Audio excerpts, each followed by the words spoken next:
ગુજરાતમાં વડોદરા જિલ્લામાં એક યુનિવર્સિટી આવેલી છે. નામ છે એનું પારુલ યુનિવર્સિટી. પહેલાં પણ એ વિવાદોમાં આવી છે, પણ ખૂબ મોટી યુનિવર્સિટી છે. મોટા મોટા લોકો એટલે મંત્રીઓ, સંત્રીઓ, ખેલાડીઓ એના કાર્યક્રમમાં આવે છે. ચકાચોંધ કહેવાય ને, એની એડ્સ તમામ જગ્યાએ તમને જોવા મળશે. વિદ્યાર્થીઓના ભવિષ્યને લઈને કેટલા ઊંચા સપનાઓ, આ તમામ વસ્તુઓ. પણ તમને ખબર છે ખરેખર ત્યાં શું થઈ રહ્યું છે?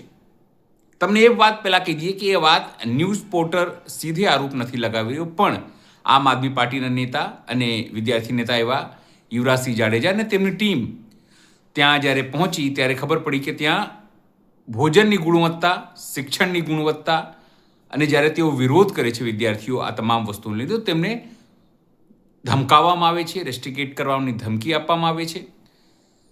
ભોજન હોય, પીવાનું પાણી હોય, પ્રાથમિક સુવિધા હોય, કંઈ પણ નથી એવું એમનો આરોપ છે. હું તમને કહી દઉં કે આરોપ અમારો નથી, સ્પષ્ટતા સાથે કહીએ છીએ. અને જ્યારે વિદ્યાર્થીઓ કોઈ વિડીયો ઉતારે તો તમને વિડીયો પણ ડિલીટ કરાવે છે, પોલીસને બોલાવવામાં આવે છે, ત્યાં સિક્યુરિટીથી તેમને ધમકાવવામાં આવે છે અને દંડ 5,000 રૂપિયાથી લઈને 10,000 રૂપિયા સુધીનો દંડ વસૂલવામાં આવે છે. આ તમામ પ્રકારના આરોપો યુવરાજસિંહ અને તેમના જે ટીમે છે તેમને લગાવ્યા છે. હજુ પણ કહી દે કે અમારો આરોપ નથી, પણ આરોપ ગંભીર છે જો થતું હોય તો. નમસ્કાર, હું છું ચિંતામણી પુત્ર અનિલ પટેલ. સ્વાગત છે આપનું અમારા કાર્યક્રમમાં. આવો સાંભળીએ યુવરાજસિંહ અને તેમની ટીમ શું કહી રહી છે અને તેઓ કેવા પ્રકારના ગંભીર આરોપ જે છે તે પારુલ યુનિવર્સિટી અને તેમના મેનેજમેન્ટ ઉપર લગાવી રહ્યા છે. યુવરાજસિંહ જાડેજા, મિત્રો, છેલ્લા 2 દિવસથી તમે જોઈ રહ્યા છો કે ગુજરાતની બરોડા સ્થિત જે પારુલ યુનિવર્સિટી છે એના અનેક વિડીયો વાયરલ થઈ રહ્યા છે સોશિયલ મીડિયામાં. અને માંગણી શું છે? તો કે માંગણી એટલી જ છે કે અમને જે જમવાનું પીરસવામાં આવે છે એ જીવજંતુ રહિત હોય, કોકરોચ રહિત હોય, ઉંદર રહિત હોય. બસ આટલી જ માંગણીઓ સાથે જે પારુલ યુનિવર્સિટીના જે વિદ્યાર્થીઓ છે એ આંદોલન કરી રહ્યા હતા. આ વિડીયો મારા ધ્યાનમાં આવ્યો જ્યારે બરોડાથી અમે નીકળી રહ્યા હતા ત્યારે અમે આ જે પારુલ યુનિવર્સિટી છે એની બહાર ઊભા છીએ.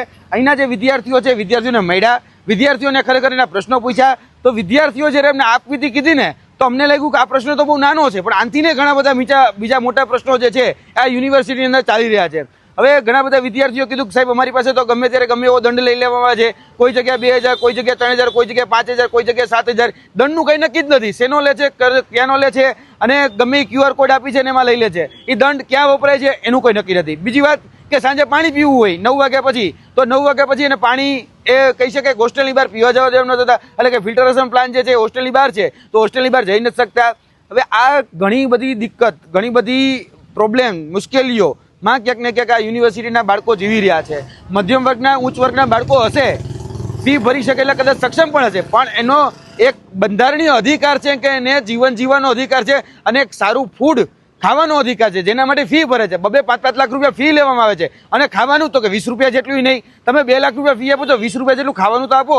એટલે વિદ્યાર્થીઓ તમારી પાસે કોઈ ડિમાન્ડ નથી કરતા કે ભાઈ અમને યોગ્ય ખાવાનું આપે. અને કહેવામાં આવે ને કે ભાઈ આની અંદર કોકરોચ, એટલે કે દાળની અંદર કોકરોચ મળ્યો તો કોકરોચ દૂર કરી અને દાળ પીરસી દેવાની. એટલે આ કેવું ભાઈ, તમે નવી દાળ બનાવીને આપો વિદ્યાર્થીઓને, પણ એવું નથી થતું. એટલે વિદ્યાર્થીઓ જ્યારે પોતાની આપવીતી કીધી, બીજા ઘણા બધા પ્રશ્નો વિદ્યાર્થીઓ જ્યારે બહાર આવીને કીધા ત્યારે ખરેખર અમને એમ થયું કે આટલા બધા પ્રશ્નો અને પ્રશાસન ધ્યાન નથી દેતું. તો અમે આ માધ્યમથી સરકાર, એના અધિકારી મંત્રાલય, એના સ્વાસ્થ્ય મંત્રાલયને વિનંતી કરીએ છીએ કે તાત્કાલિક ધોરણે આનું ઇન્સ્પેક્શન કરવામાં આવે. અહીંયા હાઇજીન ફોલો કરવામાં નથી આવતું. અહીંયા જે મેસને જે કોન્ટ્રાક્ટ આપવામાં આવ્યો છે એ કોન્ટ્રાક્ટના બિલો અલગ બને છે અને વિદ્યાર્થીઓને કંઈક ખાવાનું અલગ આપવામાં આવે છે. આ કોન્ટ્રાક્ટ રદ કરવામાં આવે અને વિદ્યાર્થીઓને યોગ્ય કોન્ટ્રાક્ટના માધ્યમથી સારું એવું જમવાનું પીરસવામાં આવે એવી માંગણી છે. જો માંગણી સંતોષવામાં નહીં આવે તો યાદ રાખજો, આ વિદ્યાર્થીઓને સાથે લઈ અને આજ ગાંધી ચિંધ્યા માર્ગમાં આંદોલન કરીશું. અત્યારે વિદ્યાર્થીઓને ડરવા ધમકાવવામાં આવી રહ્યા છે. ગઈકાલના જે રીતે વિડીયો વાયરલ છે તો બધા વિદ્યાર્થીઓને કહેવામાં આવે છે કે તમે વિડીયો ડિલીટ કરી નાખો. સોશિયલ મીડિયામાંથી તમામ વિડીયો જે છે એ ડિલીટ કરાવવામાં આવી રહ્યા છે. વિદ્યાર્થીઓને ફાઇન આપવામાં કહેવામાં આવી રહ્યું છે. વિદ્યાર્થીઓને કહેવામાં આવે છે કે અમે તમને રસ્ટ્રિકેટ કરી નાખશું, આ યુનિવર્સિટીમાંથી કાઢી નાખશું. એટલે આ પ્રકારે ક્યાંક વર્તન જે છે સરમુખત્યાર વર્તન કહેવાય. આ સરમુખત્યાર વર્તન નાના બાળકો, કુમળી વયના જે બાળકો છે એની ઉપર કરવામાં આવે છે. વિદ્યાર્થીઓ શું પોતાની વાત ન મૂકી શકે? શું એ બંધારણમાં અધિકાર નથી? એટલે આ ક્યાંક ને ક્યાંક જે થઈ રહ્યું છે ખોટું થઈ રહ્યું છે. અમે સ્પષ્ટપણે કહીએ છીએ કે તાત્કાલિક આ બાબતોનું નિરાકરણ લાવવામાં આવે. જો નિરાકરણ લાવવામાં નહીં આવે તો યાદ રાખજો, આ બધો જ રેલો એ ગાંધીનગર લઈને અમે આવવાના છીએ. જય હિન્દ, જય ભારત. नमस्कार, जय हिंद, जय भारत। मैं युवराज सिंह जडेजा, गुजरात का यूथ लीडर। दरअसल आपने देखा हो कि 2 दिन से पारुल यूनिवर्सिटी के वीडियो वायरल हो रहे, कई स्टूडेंट यहाँ के जो प्रोटेस्ट कर रहे हैं। फिलहाल हम खड़े हैं गुजरात के बड़ौदा के स्थित जो पारुल यूनिवर्सिटी है वहाँ पे, और यहाँ पे कई बच्चों से मिले, कई स्टूडेंटों से मिले। दरअसल ये मामला क्या है वो जानने के लिए हम यहाँ आए थे, और देख रहे हैं कि यहाँ पे कई स्टूडेंट आए और हमसे मिले। तो जब स्टूडेंट ने हमसे बात की तो कई गंभीर आरोप उसने यहाँ के जो प्रशासन है वहीं पे लगाए कि उसको यहाँ पे अच्छी तरह से खाना दिया नहीं जाता है। वो जो खाना दिया जाता है उसमें कॉकरोचेस होते हैं, कई तरह के देखा जाए तो जीव जंतु उसमें पाए जाते हैं। और यहाँ के जो प्रशासन है वो उस पर जब ये वीडियो बना रहे थे, जब प्रोटेस्ट कर रहे थे, तो उस पर भी फाइन कर रहे हैं। और फाइन किस तरह से कर रहे हैं देखा जाए तो क्यूआर कोड भेज देते हैं और कह देते हैं कि इसको आपको फाइन देना है। कई स्टूडेंट्स के साथ 5,000, 10,000, 7,000 जो मन चाहे वो फाइन ले रहे। किस तरह से ये फाइन ले रहे वो बताया नहीं जा रहा है, और कई सारी दिक्कतें हैं यहाँ पे। हमने जब बच्चों से बात की तो बच्चों ने बताया कि हमको रात को 9 बजे के बाद जो पानी पीना होता है तो हम बाहर जाके पानी नहीं पी सकते, फिल्टर प्लांट से पानी नहीं ले सकते, क्योंकि हमको 9 बजे के बाद बाहर नहीं जाने दिया था हॉस्टल से। तो यहाँ पे बच्चे हैं वो बहुत परेशान है, 2 दिन से प्रोटेस्ट कर रहे हैं, लेकिन उसकी कोई भी बात है वो सुनी नहीं जाती है। उसके जो खाना है, खाने में कई तरह के जीव जंतु मिलते हैं, कॉकरोच मिलते हैं। अभी उसका भी कोई सोल्यूशन नहीं हुआ है। यहाँ के जो देखा जाए तो जो हॉस्टल और यहाँ के जो फूड डिपार्टमेंट है वो कई सारे लापरवाही रखते हैं, ऐसा उसका यानी कि स्टूडेंटों का कहना है। हम ये डिमांड करते हैं कि पारुल यूनिवर्सिटी जल्द से जल्द यहाँ के स्टूडेंटों की डिमांड सुनी चाहिए, और इस पे यहाँ के जो डिस्ट्रिक्ट एजुकेशन मिनिस्टर हो या फिर हेल्थ मिनिस्टर हो, उसको जल्द से जल्द यहाँ आना चाहिए। जो हाइजीन मेंटेन नहीं किया जाता, जो यहाँ पे जो फूड जो दिया जाता है उसमें कई तरह की दिक्कतें होती है, तो जल्द से जल्द इसका जो निराकरण आए, वरना इसका जो निराकरण नहीं है तो हम बता देना चाहते हैं कि यहाँ पे पारुल यूनिवर्सिटी के बाहर हम धरना देंगे, प्रदर्शन करेंगे, और प्रोटेस्ट हमें को यहाँ करना पड़ेगा। जय हिंद, जय भारत। दोस्तों, आज मैं पारुल यूनिवर्सिटी के बाहर खड़ा हूँ। ये वही यूनिवर्सिटी है जो भारत के मुख्य न्यायाधीश को अपने यहाँ कॉन्वोकेशन के लिए बुलाती है, लेकिन अपने विद्यार्थियों को न्याय नहीं दे रही है। ये वही यूनिवर्सिटी है जहाँ पिछले 2 दिनों से विद्यार्थी आंदोलन चला रहे हैं।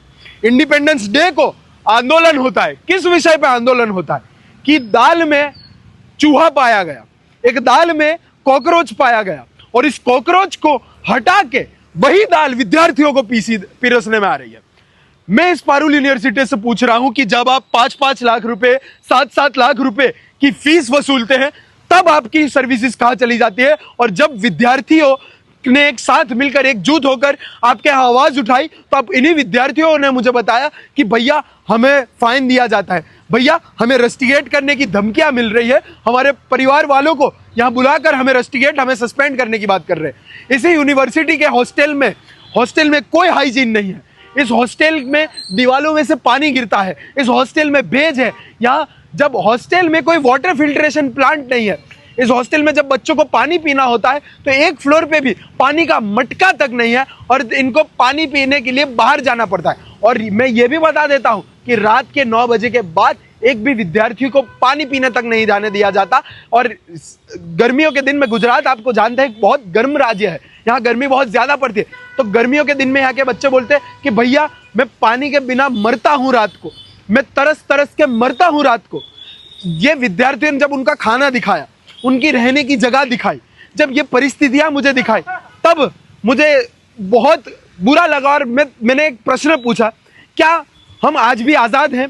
क्या आज विद्यार्थी आज भी आजाद है? जब यही विद्यार्थी, इन्होंने अपने हॉस्टल के नाम भगत, आजाद, अलग अलग नाम, सीवी रमन तो रखे हैं, यहाँ के देश के आंदोलनकारियों पे इनके नाम रखे हैं, बट यही विद्यार्थी जब अपने अधिकार के लिए आते हैं, तब यही पारुल यूनिवर्सिटी का प्रशासन उन्हें भगाता है।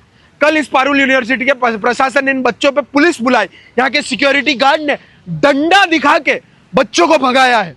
मैं इस यूनिवर्सिटी के प्रशासन से एक बहुत कड़ी मांग रखता हूं कि इस यूनिवर्सिटी के बच्चों को परेशान करना छोड़ दो। 20-19 साल के बच्चों पे क्या दम मारते हो?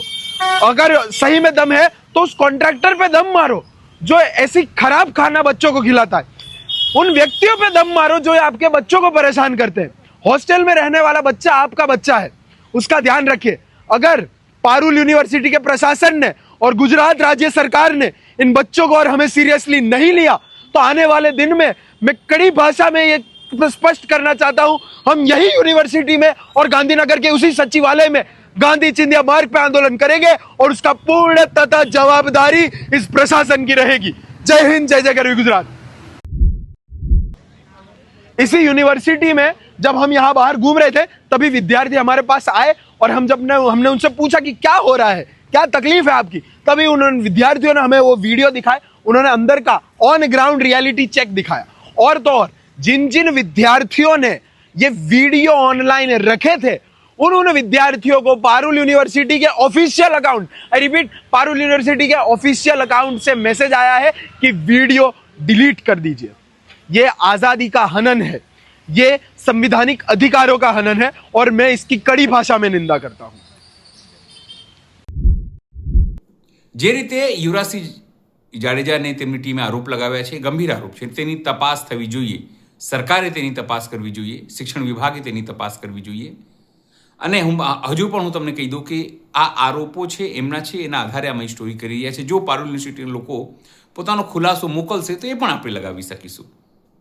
અમે સંપર્ક નથી કર્યો કારણ કે અમારી એટલી પહોંચ નથી, પણ એટલી વાત જરૂર છે કે આરોપો ગંભીર છે અને તપાસ થવી જોઈએ। આ અંગે આપ શું વિચારો છો જરૂરથી અમારા કોમેન્ટ બોક્સમાં કોમેન્ટ કરવું અને સાથે અમારા નવા યુટ્યુબ ચેનલને આપ લાઈક કરો, સબસ્ક્રાઈબ કરો, બેલ આઇકન દબાવો કારણ કે અમારો હિન્દી ચેનલ પણ છે, એને પણ તમે લાઈક કરો, સબસ્ક્રાઈબ કરો અને ફોલો કરો। સાથે અમારા નવા ઇન્સ્ટા પેજ જે છે, જે સરકારે બેન કર્યું છે ને બીજું અમે બનાવ્યું છે જેમને તમને પ્રેમ મળી રહ્યું છે, એ પણ એને તમે લાઈક કરો, શેર કરો અને ફોલો કરો। અત્યારે માટે બસ આટલું જ। નમસ્કાર।